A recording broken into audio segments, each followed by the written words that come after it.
Et c'est Clémentine Autain qu'on va retrouver, députée de Seine-Saint-Denis, ex-LFI, aujourd'hui l'après-mouvement que vous avez cofondé. Clémentine Autain, merci d'être avec nous en direct pour commencer à réagir sur ces premières pistes qui filtrent sur le budget Lecornu, avec notamment une défiscalisation des heures supplémentaires. C'est vrai que ça rappelle des souvenirs, avec également une baisse de l'impôt sur le revenu pour les couples qui sont au SMIC. Voilà donc pour deux des mesures emblématiques. Et puis le retour également de la prime Macron. Quelle est votre réaction ? Écoutez, déjà, mon premier sentiment, c'est retour vers le futur. C'est-à-dire que ce sont de vieilles recettes qui sont empruntées et qui font surtout de l'œil au Rassemblement national et certainement pas à la soif de justice fiscale qui est demandée aujourd'hui dans la rue à corps et à cri et qui est l'aspiration première des Françaises et des Français. Pourquoi ? Parce que la logique de la défiscalisation des heures supplémentaires et d'exonération encore de mesures fiscales, de baisser au fond les impôts, va profiter aux plus riches et aux multinationales. C'est ça la réalité. Vous savez, les exonérations fiscales, c'est un manque à gagner aujourd'hui dans le budget de l'État de 91 milliards d'euros chaque année. Donc c'est absolument pas le sens dans lequel nous devons aller.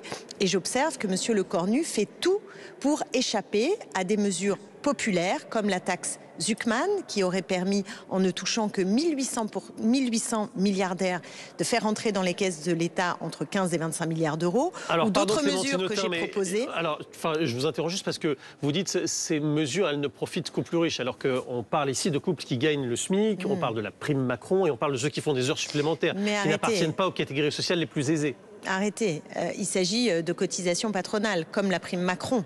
Donc en fait, ce sont les entreprises qui vont en bénéficier. Mais si pour les TPE, PME, il faudrait investir dans tout ce qui fait l'économie de proximité, non délocalisable, et ça c'est important, là il n'y a pas de ciblage. Donc ça veut dire que des grands groupes comme LVMH, des grands groupes comme Arcelor vont continuer à empocher de l'argent public avec un immense transfert d'argent public et pouvoir délocaliser, pouvoir mal payer leurs salariés. Donc ce n'est absolument pas la bonne voie. Il faut arrêter ce transfert d'argent et cela ne permettra pas de renflouer les caisses publiques pour nos hôpitaux, pour nos écoles, pour nos transports en commun. Donc ce sont des mesures qui nous emmènent dans le mur à vitesse accélérée. Donc c'est absolument pas le sens de ce qui est demandé par l'écrasante majorité des Français aujourd'hui. Une question, Clémentine Autain, de Lucie Robquin. Clémentine Autain, Sébastien Lecornu propose quand même une mesure phare pour les ménages modestes qui est la baisse de l'impôt sur les revenus pour les ménages au SMIC. On touche vraiment une population modeste. Comment pouvez-vous vous y opposer ?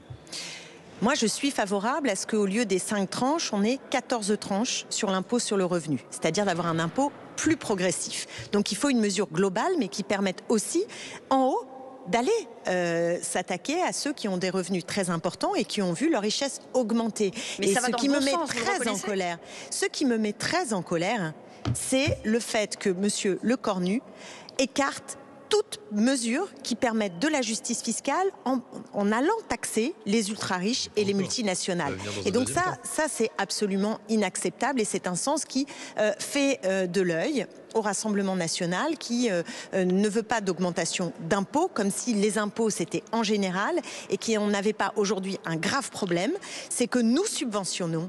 Voilà ce qui se passe, c'est que toutes celles et ceux qui paient des impôts, et tout le monde en paye, notamment par le biais de la TVA, eh bien que nos impôts servent des grands groupes qui font des profits faramineux. Vous savez à combien s'élèvent les dividendes reversés aux actionnaires en 2024 ? C'est près de 100 milliards d'euros. Et quand on le compare au budget de la santé, le budget de la santé, c'est en gros 250 milliards. Alors, pour donner une épure. Donc dans un premier temps, on voit bien, M. Lecornu refuse systématiquement d'aller prendre l'argent là où il est, c'est-à-dire dans les poches des actionnaires et des multinationales. Parce que on imagine Clémentine Autain, pardon, je vous interromps, est une aubaine pour les multinationales. Alors, voilà le résultat de ce choix politique. Il y a les baisses qui sont annoncées. Guillaume, on peut imaginer qu'il y a des hausses qui vont arriver. Oui, parce que Clémentine Autain, peut-être que pour l'instant vous n'y croyez pas, mais l'entourage du Premier ministre assure qu'il y aura une contribution et une mesure de justice sociale et d'équité fiscale, notamment pour les plus hauts patrimoines, que ça ne s'appellera pas forcément la taxe Zuckman, mais qu'il y travaille.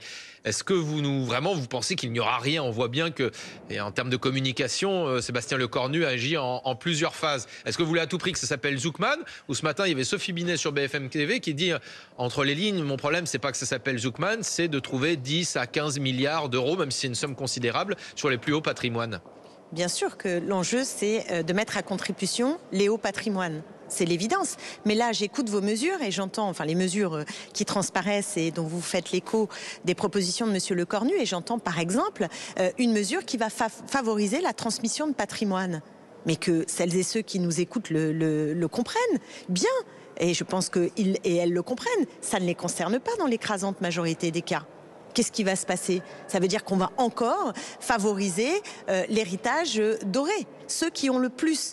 Donc, pour moi, pour l'instant, les mesures qui filtrent sont des mesures qui vont dans le sens d'un creusement du déficit public, d'un creusement des inégalités et ne permettront pas d'améliorer le quotidien des Français, notamment en permettant d'investir dans nos hôpitaux, dans nos écoles, dans nos transports publics, dans le bien commun, dans notre protection sociale, pour nos retraites.